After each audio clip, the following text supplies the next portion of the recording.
Okay, so we're back here with Yes. Sarah. Yes. And Sarah, there is new pictures on the back of the wall. Yes. And it's thematically coming into something, I would say. From my limited art understanding, I can start to see a pattern here. And I think it could be fun to start just talking a bit about the pictures and the process. And we just go somewhere from there, right? Like last time. I think it worked well last time. So we do that. Yes. So Sarah, tell me a little bit about the pictures behind you. Maybe you want to focus on one of them first. That's a very good question. I feel very connected to each piece on a different level. So, which one should I start with? Okay. Maybe we just start with the one in the left corner. Yeah, sure, cool. Then we can go chronologically. So this piece, I finished it 2 days ago with putting the final touches, which was the words. And it's a Senegalese tea because it's an abstract image of a Senegalese woman, a woman from Senegal in a market selling tea. So in small little cups, it's a cultural thing that's beautiful. I haven't been, but I know of it. And it's actually already been collected, so it's going to go to the United States by a very good and careful art collector. So that's really exciting. So we might not see it in the country after this.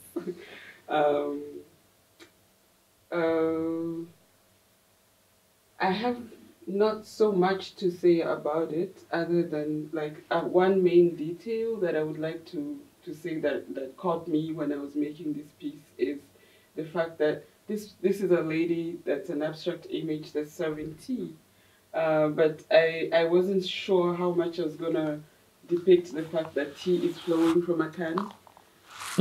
Yeah, but I think I did like I like the fact that it looks like, I don't know, that's to me, that it looks like there's really tea because this is like a tea can. I'm not supposed to explain my piece so much, but like I like this fact that I can see the tea. But yeah, there's not more to this painting right now. I don't have. So what kind of feelings do you associate with that picture? I associate like coziness, first of all, and like care, because like there's so much in tea, so much sharing, and also like stability, because she's wearing this really long robe, that just covers her, and she looks really royal, and she has like a head turban, low key like mine, but yeah, I forgot I have this one. So I and then the oranges and the bright colors just make it feel like summer, and it's like it's a hot place. Yeah. So and I love it so much. I love the stability in the piece. Yeah. And I just because it kind of is fun to me to hear about what kind of thinking process there's behind it. The background color, you have chosen a orange, like these warm colors, and this what do you call the color in the left corner? Like would you call that kind of purple, or like what do you want? Or like dark pink or yeah, exactly. Yeah. So why those colors? Like what does those colors give the picture, you think? Like if you chose, let's say, a green color instead or something like that, what would that have done for the picture? Then I would probably have changed some stuff on the rest part of the image. Yeah, for aesthetics. And also, mainly I go with feeling. So like the images I see already because they have been photographed, and so they have their own lighting and shade going on. I try to keep that also, but then I'm also mindful of like of the like I know I can change anything at any time. So yeah, because I try to be as abstract as possible, and I don't know, I go with the feel, and in this image, because the photograph, her dress is blue, so I tried to keep so many blues in her clothes. So maybe therefore I would probably, if I didn't use her clothes, then maybe I would use a different color in her clothes, and then maybe a different color in the background. So I'll just have to move colors around so that as much as it's abstract in so many colors, it doesn't look like it's nowhere, you know. It still looks like you can see it, and you can feel calm watching it, or not calm, whatever, but still like a structured thing. Yeah, so I try to show the realness in it, even if it's abstract and cubic. And yeah. It makes sense. Do you want to continue to the next picture of the legs? I assume it's a woman. Yes, it is. Yes. Yes. Yeah. It's someone that's very fashionable that I follow on the social media, and I think their pictures are really captivating. So they what are they called? What is it called? Like, they're fashion savvy people, and they try to share with other people, show people how they can connect outfits together and stuff. So they did this really good photo shoot with someone, I don't know, but I thought the pictures were really great. So it's actually this picture, and this picture is the same person from the same photo shoot, but different poses. So the legs belong to this other upper part of the body, but it's not the same pose. So if I put them together, it would look like not an oblique human being. But I liked these specific poses, so that's why I took these pictures. And then there's we know Mark Morrison from the long time ago's hip hop, and there's the Return of the Mac album. The album cover has these colors going on. I just thought it looked so cool, and I wanted to use those colors to paint. And there's a lot of gold and black and blue. So that's literally what I did here with these two pieces, using the album cover colors. And I like that because it's throwback, and it's a good song. Everybody loves it, and the colors look nice.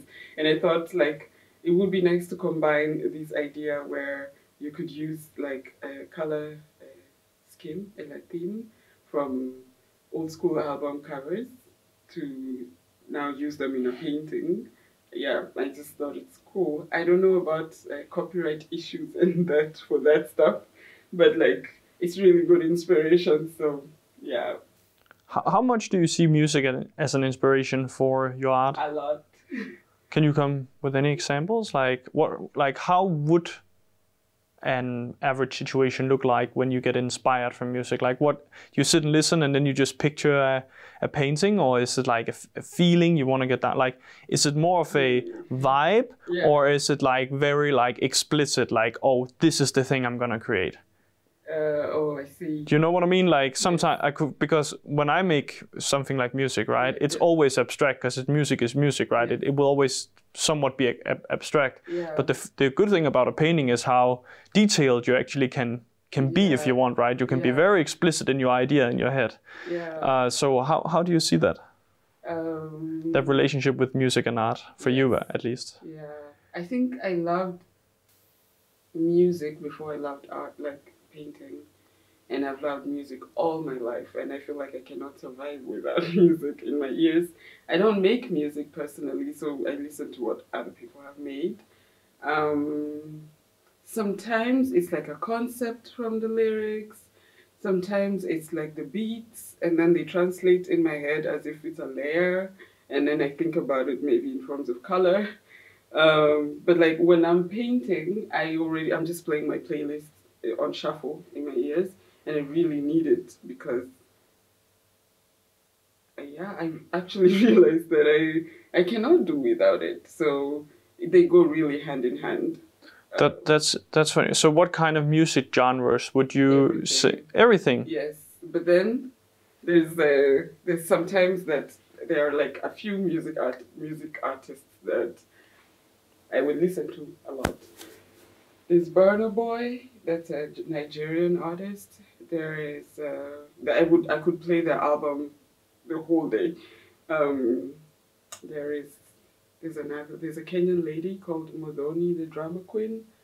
And then there's like everything else in my playlist, like everything, because I've also lived in many places and I take music from where I go.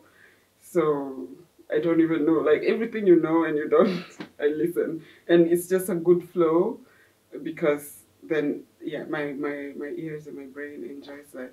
So it could be anything really, anything that comes on my shuffle also, like I vibe to. If I don't like it, I skip it. Yeah, but like the music and painting or drawing and using color is very connected to in my life, like it's together. Yeah, and I don't know. I just listen to good music, and if I like it, I keep it, and then it becomes a favorite, and then I can connect it to my paintings because if I listen to it a lot when I'm painting, then it means there's something there. Yeah, there's also Blinky Bill, who's also a Kenyan musician whose music I've listened to a lot while painting.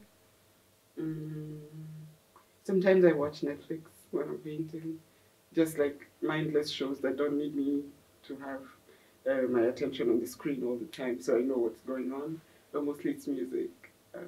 So how much of that is because it helps you being in a state of mind where you create, and how much of it is entertainment and inspiration for creating? Because you know what I mean, like sometimes it's just to keep you in that flow, right? Where you just work, you know what I mean?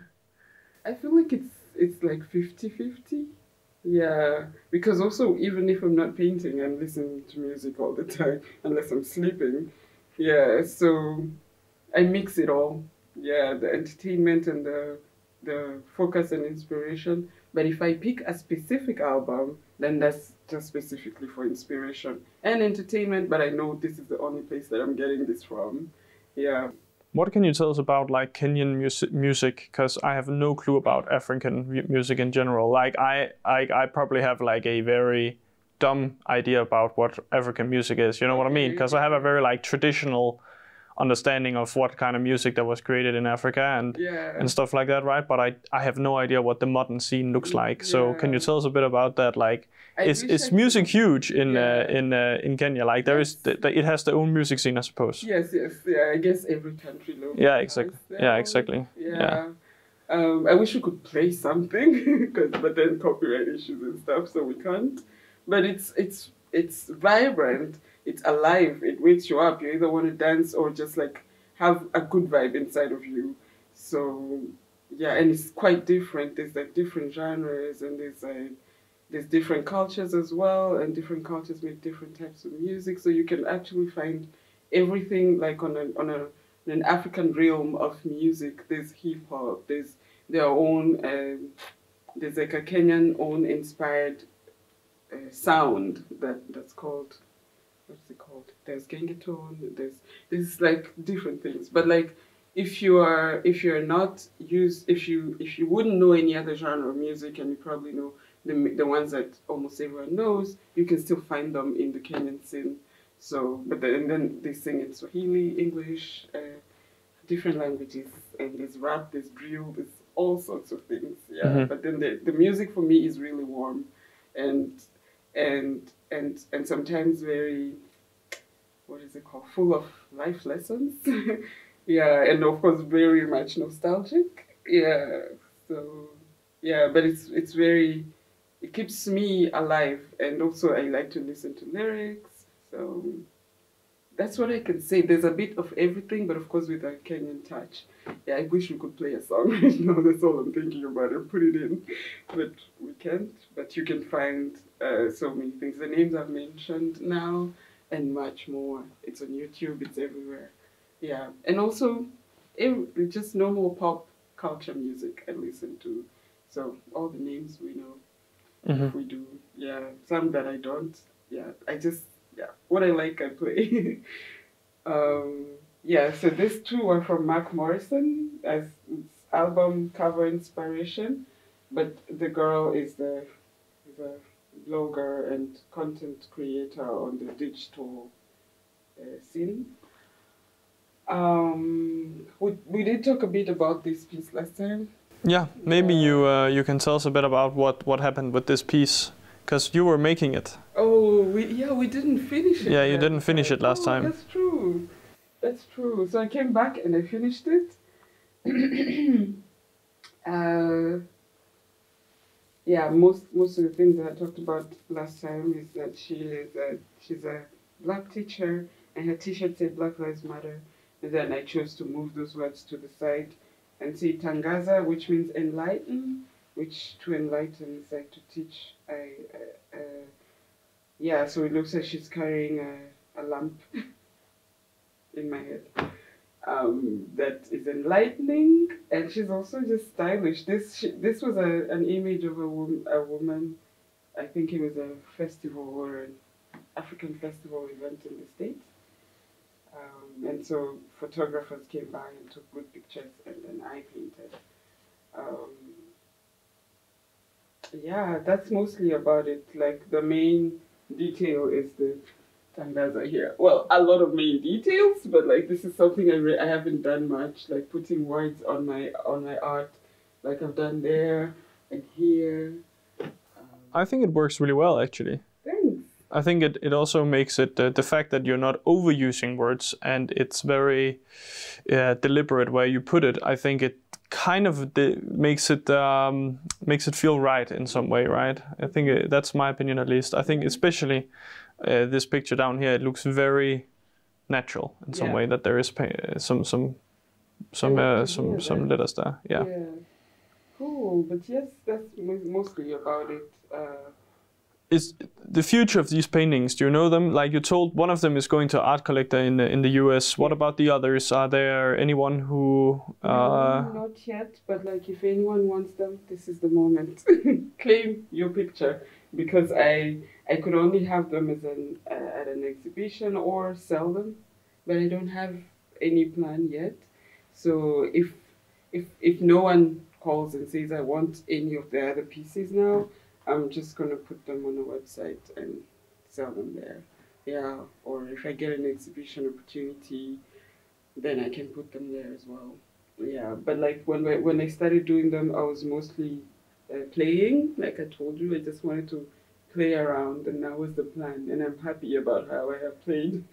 So they're up for sale, yes. Yes. Yes. How much more do you imagine going into this kind of art, or are you gonna switch it up a little bit next time? Like, do you look at this as a end of this kind of thematics, or have you just started playing around with it? Oh, like I mean, like the style here as well. Okay. Yeah. I mean, I think I have done mostly this style since the beginning. But sometimes there has been like a concept I'm working on behind, or like a whole long time project. But the style that I have painted in has been this since I started. I've practiced other kinds of painting as well, but the one that I showcase the most is this. So this I called play because this little project was just no plan, no nothing, just creating these pieces and have fun playing with colors. It's a thing I do all the time, but sometimes there's other reasons why. This had no many reasons. It was just me taking pictures that I've saved before and do them and have fun before 2022 was over. How long do I plan to go on using these lines? A long time, because I think it's very easy to depict dimensions using lines, and the main reason I'm painting is because I discovered that we are multidimensional at a very old age in my life, and I felt that. But then when I did that, I was very sick, so I could not move, and that's crazy because I wasn't born ill. I've always had natural, what are they called? Healthy instincts. Then So like having that realization made me use this kind of art as an idea to show myself getting up from that illness or whatever, like really, so from 0 dimension to whatever, how far we can get. So far, if I think about my pictures when I make them, all the things I make are just 2-dimensional, right? So it's just like this, or yeah, like, so it's flat. But like if you look at it, it could have dimensions, right?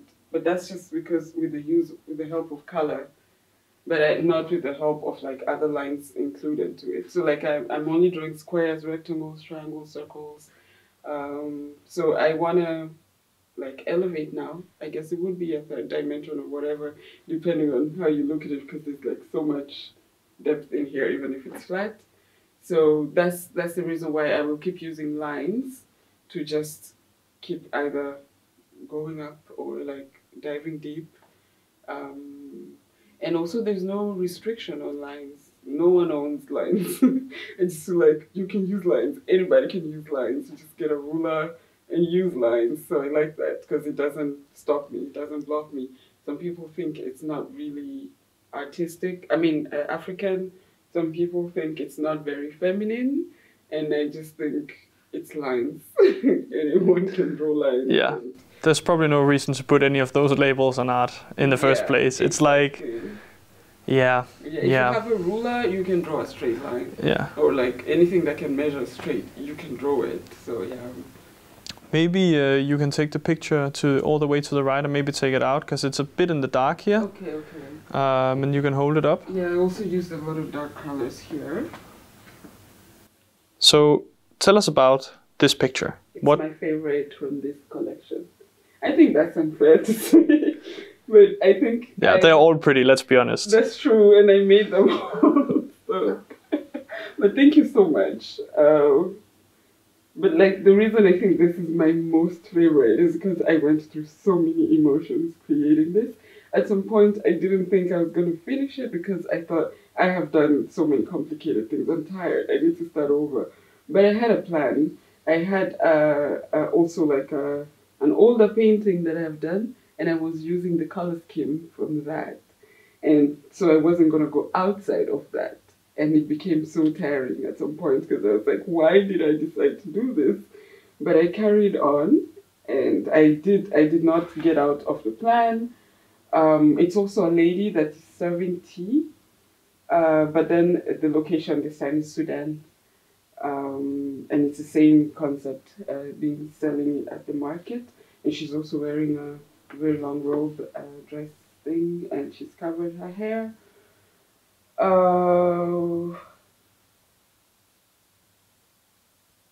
She's supposed to be wearing a bracelet, but I'll put that in later. Also, I wrote Sudanese tea here, just including a few words in my paintings as well, because it's kind of a I don't know. I like calligraphy as well, and so I want to, what is it called? Put those two together. Another reason why I like this piece is because she looks like she's floating. Most of them do, but for her, I just feel like I'm looking into a sky, and it's just a woman coming through with a coffee or a tea, and she's serving it, and I have no clue where she's coming from. I don't know, and I like that. I also think this picture, when I just look at it, there are so many thoughts coming up. Like also the fact that you had the linear lines going through the middle of the picture also creates a whole different vibe than in the other pictures. Yeah. And it also looks a bit like, and obviously like you know how the original picture looks. I have no idea, but it could also be like a cloak the person has over the head. You know, like you get like that. I get that like a mystic vibe, like a mystical person, like a shaman or something like that. You know, I get that vibe a little bit as well. Yeah. And it could be scary or it could be like welcoming. Exactly, and that's also the mix of the colors you have made, because it's like there's all of the feelings in this picture, right? You have so many different feelings depending on where you start and look and move into the picture. Yes. So it's a picture with a lot of ambiguity in it, like in that way, right? Because it's both positive feelings, but it's also like hard to really get a complete picture of what kind of person this must be and life this must be. Yeah, exactly. And is it a man? Is it a woman? Yeah. It was a woman from the real picture, but it could look. It could be both. Yeah, exactly, from the picture. Yeah. Yeah, but yeah, and this is the last one I did. Yeah, still very connected to it on a very high level. Yeah, makes sense. Yeah, to all of them for sure. So I did them from October to December 2022. So they're very new. That's how far they are. They're babies. Yeah. Yeah. So again, yeah, and obviously we have the picture from last time as well, right? That your brother created. Yeah. So tea plays a role in two of the pictures here. Yes. And so maybe we talk a little bit about the symbolics of drinking tea. Because it obviously is more than just drinking. Like you could focus on you drink an herb of some kind, right? And there is like this medicinal kind of like, you're doing something good for your body and you're taking care of yourself, and you know there is that kind of interpretation. But there's also like, and this is maybe a very Danish way to think about it, but this hygge aspect at it, right? Like there is something hyggeligt about drinking a cup of tea with somebody. It's like you're finding a little room of time to do something. Yes. Can you talk a little bit about what you associate with tea? Yeah, I'm just going to be honest and say I've not been lucky enough to buy tea from these women, like these awesome two women in the market, so I can sit and hygge with the rest of the people. But I've drank so much tea at home. I love tea because it's calming. I just love tea. All types of tea. But like in this concept, they have their own, it's like a little restaurant or outside, and you can come and buy your tea and sit with other people and drink while you converse. Yeah, tea for the win. I just think tea connects people, and if you're doing it alone, it just makes you chill. Yeah, so. And it's better alternative to all the people out there who drink a fuck ton of coffee after, in the middle of the day, and then they can't sleep. And yes, as I sip my coffee. Yes, exactly. I really do.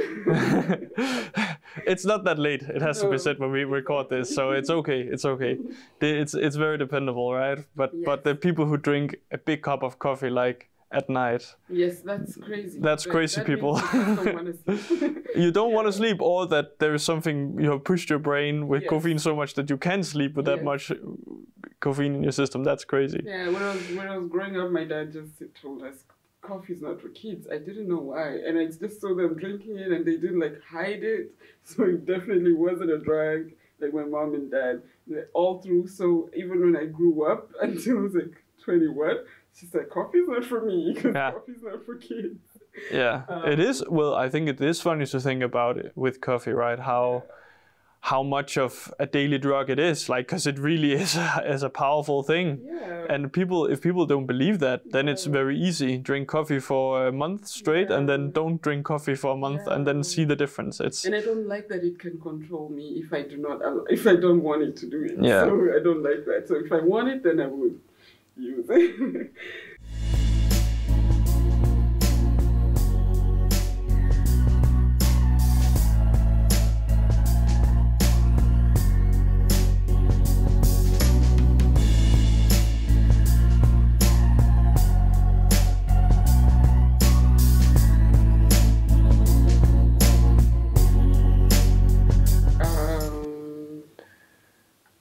Big show, because I'm working on a new show that has something to do with dried rose petals,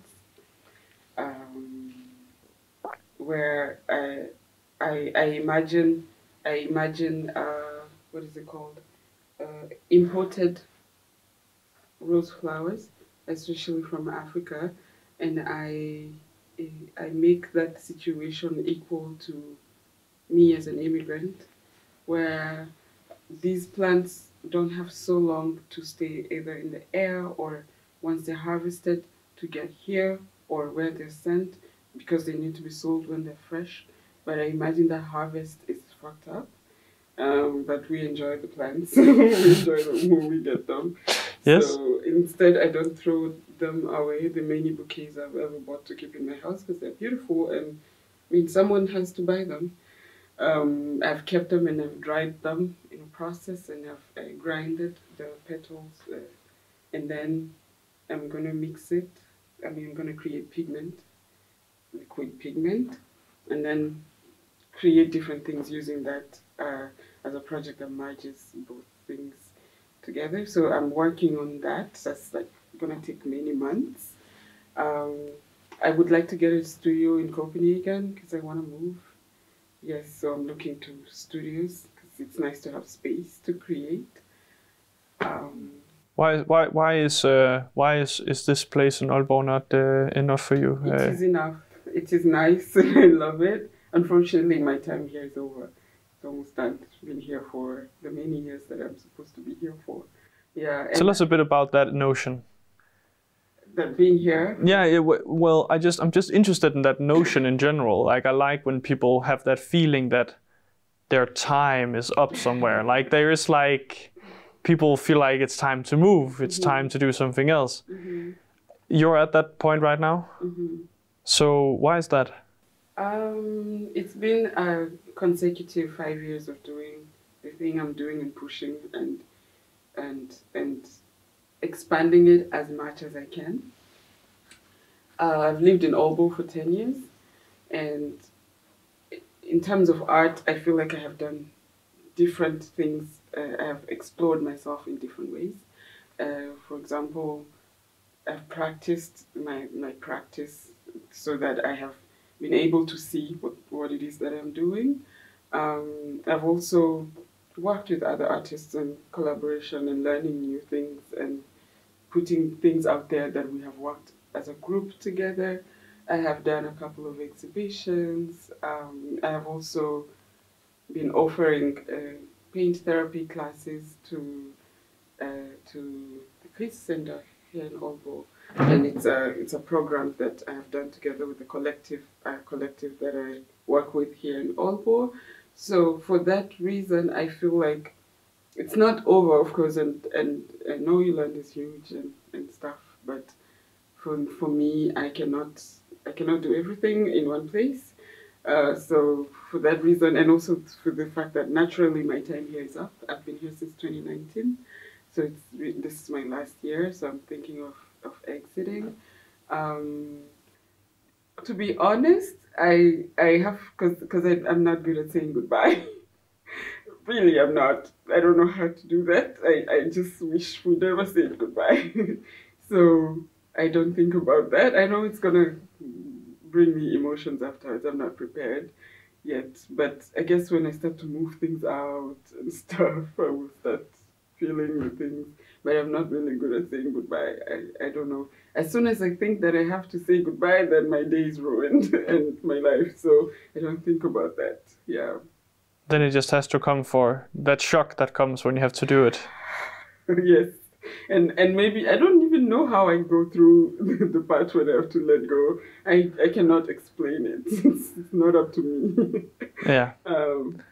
But yeah, there's going to be a bye-bye to be said at some point. Yeah. And that's probably also the last time that we're going to film you then. Probably, but I don't know. Let's see. Yeah, maybe. I have a full year, I think. But I plan to move through in the year. Yeah, but you can also go to Copenhagen. Or I can come back here. But the project I'm doing here, I'm here. Like the project I'm working on, I'm going to be here. It's going to be for 6 months. So I'm here in 6 months. Yeah. Okay, fair enough. So it's not so urgent. It's not like you're leaving tomorrow. No. Are you sad?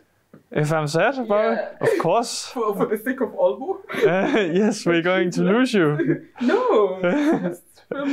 Copenhagen have so many artists anyway, right? They they could use one more. Yeah, they probably could, I suppose. No, I get what you mean. Like, we all understand that there's just like Copenhagen is just a bigger city, I suppose, right? Yes. So there's going to be other options there, but I do think something that is underrated about Aalborg though is that there is actually a lot of art here. Don't you think? Like compared to it being like historically a very industrial city and so on and so on, I think it is quite nice when it comes to getting art out in the street. We have all of the wall paintings around the city, for example, stuff like that, right? Which I think is nice. That's true, and there's so many different art practices in institutions. As much as we don't see it outside, there's like a lot of art and culture together here in Aalborg, a lot. But like my thing with Aalborg and art is how the art is received. So we are closed also. So for that fact, as an artist, you'd probably need to be louder or brighter and stuff to be seen. And it's cool, and you should do that everywhere. But like I feel like in Copenhagen, in terms of the reception, I find that easier. Like it's much easier for the reception. Yeah. So that's the only difference. I haven't been an artist at base in Copenhagen yet, so I don't know what that comes with, but just the times that I've showed art there or been a part of a show, I feel like the reception is different, and that would be my most exciting thing. So in terms of like exhibitions and stuff, it's a different, and you can have exhibitions anywhere, but like I like exhibitions here in Aalborg, but like also Copenhagen is just a big city, so that comes with it. It's the capital. Yeah. Do you know where you want to go and make art in Copenhagen, the place? Or is it just, do you have a lot of, have a big short list, you would say? I have one. I don't remember the address, but it's somebody that's leaving their studio and they're renting it out. Yeah, I cannot remember the address, but not so far away from everything would I want to be. It's a good spot. That's exciting though, right? It is. And Aalborg is my home. I purposefully made it my home. I know it makes no sense. Like, you've just been here for 10 years. Yeah, but I need a home and Aalborg. I also think a lot of people that don't move don't understand that it is really a conscious choice to make a place your home. Because you can go to a place and have that feeling that I'm just going to be here for the time being and I'm going to leave again, going back to where I come from or whatever. I don't have that choice. Yeah, so I have to do it myself. Okay. Yeah, I don't, and my homes, I've left them behind.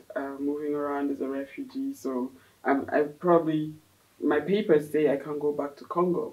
Because according to the FN and all that, if I say that Congo is insecure, then how can I go back? That's the argument. So really, I can never go back to my home country. And then I moved to another country, which is Kenya, and it's really not mine, but I had to make it my country there. And like, I came here, and this was not an easy thing to do, but I can't be in limbo, and I cannot be on the air, and also thinking that my main home country, I can't even go back to. So it's up to me to switch my mind and start creating new home country, like a base. Yeah, and I feel like Aalborg is my base, because for many reasons. But that's a conscious choice, that's what I'm saying, right? Like to make a place your base and to really accept it as your home, because when you do accept the place as your home and say this is my home, you also get a whole different emotional feeling to that place, and you want to also represent it in a good way, and you want to be part of the community. You know, when you go to a place where you know you're there for, let's say, an education only, or to do a project or work only, then you're not necessarily going to dive into the communities in the area, and that's where you really feel home, right? That is when you have a lot of different people you know, and so on and so on. Corners and everything. For sure. And that I have done, and I'm glad that I was able to do that, because it's not easy to be very social here or like make friends, but that's how it is. So I'm glad that I was able to get out and see myself in the many different situations, and I can be there. Okay, any final thoughts you want to share with people about your art or the world or your life? Anything you want to say? People should remember to breathe well, Take care of your breathing. It can be exhausting, but it's the most important thing that you have to do. That's a way too good advice to give to people. People are not going to take that serious, but that's a really good advice. Yeah, it's cliche, but all things that are cliche are true. Or that, you truly find out sometimes that breathing is actually like the root to so many things in calming and is being centered and not getting filled with anxiety and stress and so on and so on. Everyone's right. Oxygen is everyone's free right. So take it in and take a lot in. You have a lot. Buy my art. Yeah, where can they find your art? If they want to see your art, these art pieces, where could they contact you? They can contact me on paintfortherapy.com. Yes, that's my website. Yeah, and there they will see these pieces and they will see a price. Also, they can check my Instagram. It's Sarah Dominique Artist. And it's open there. They can also find me there. I have a phone number, but you told me it's not a good idea to no. put a phone number. No. We're not gonna go. It's gonna go wrong then. Okay. I mean, it's a business number, but it's okay. Okay, fair enough. Well, in theory, we could have put it there, but let's just leave. If people want to find your art, I'm sure they can either go to the website or to your Instagram. Yes, or my email is paintfortherapy@gmail.com. Yeah. Yeah. Yes. And take care of your bodies. People should just mind what makes them feel good. Yes, I agree. That's a good message to leave people with. Thank you again, Sarah, for letting us in here in Nordkraft and talk to you maybe some other time. Yes, and thank you too for always caring about what I'm doing here. Of course. Yes, yeah. Okay, bye.